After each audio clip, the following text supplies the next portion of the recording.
Thank you. My name is Salim Odeny. I am the current chairman of Bondo District Youth Council. I wish to give a brief background of the National Youth Council as an organization or as a youth structure. Then I also wish to give the brief background of how far we've gone up to this level. May I start by saying that the National Youth Council is a creation of the National Youth Policy, a paper that was designed, debated by the cabinet, and then passed in National Assembly as the National Sessional Paper number 3 of 2006.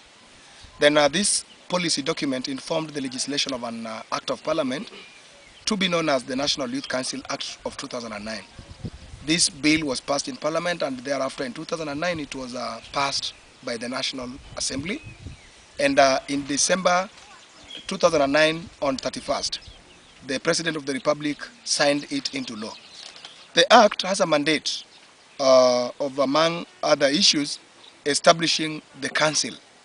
Then once it has established the Council itself has a clear-cut mandate of promoting and coordinating youth programs and youth activities, and also mobilizing for resources and funds to support youth programs.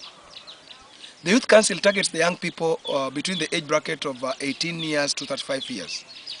Then presently there are established Bondo and Rarieda District Youth Council, among other councils in the Republic, all over the districts.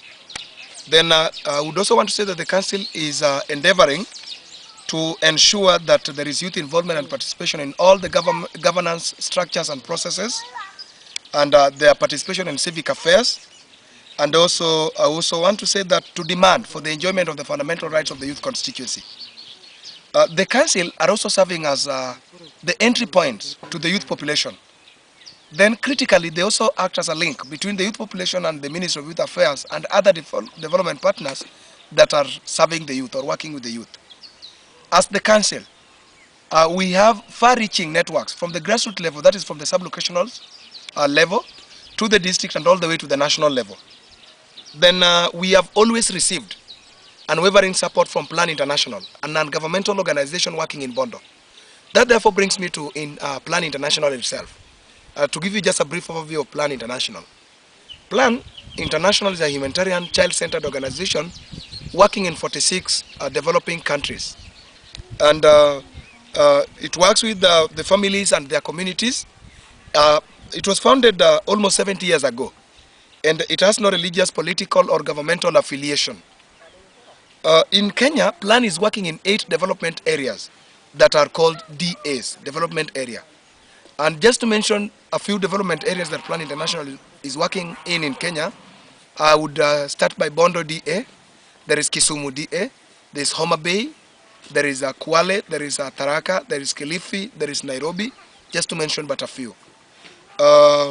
Then the program that they are critically doing with the youth is a project called Youth and Governance Project. Now this Youth and Governance Project has an overall aim.